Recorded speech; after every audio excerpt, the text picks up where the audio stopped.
why sex tends to be so significant more than men. And some women, it's just the same. But it's through sex, you can feel your emotions more.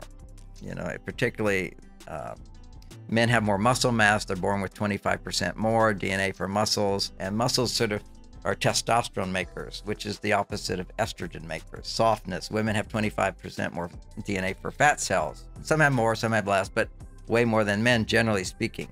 Now, we can put on fat, but we're designed to produce, women are designed to have more fat because it allows them to produce more estrogen.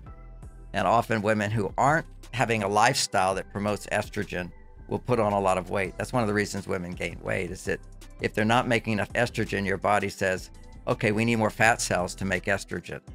And it's also why men retire. One aspect of a man's retirement, you'll see a lot of retired men with these bellies. And those bellies produce estrogen, and they knock his testosterone down more, and now he's going to be more estrogen oriented, doing things that are estrogen producing. And that's called retirement for a man. Whenever through a lack of purpose that's provided from work? Yeah. Work gives you meaning and direction. Everybody needs it today because we all have access to our male and female side, but men need it more to keep their testosterone up. And some men need more testosterone for well-being than others. When you see a man with big shoulders or born with just, you know, lots of muscle mass, it takes a lot of testosterone to sustain that.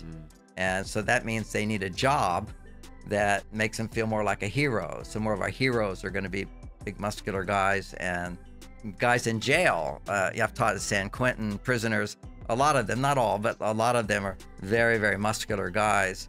And because they grew up in an environment where they didn't have mentors, male mentors, to teach them how to be successful and so forth, which is very important for boys, to have those mentors around.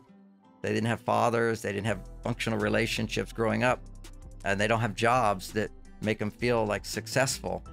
Then they become very angry, they become no heart. They disconnect from their ability to anticipate what somebody's going to feel. You know, somebody goes around stealing things. They don't have a heart.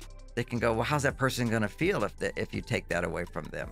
They're just thinking about themselves. So they're the real narcissists, okay? Today, women throw it around all the time.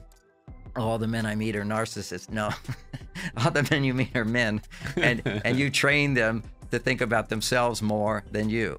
Women don't realize that. We have a basic phenomena. Before Men Are From Mars became a big seller book, what helped me understand women, besides 10 years of counseling women, being married and all that, was a book called Codependent. I think Codependent No More. And to summarize codependence, it's simply when you're making somebody else's needs more important than your own.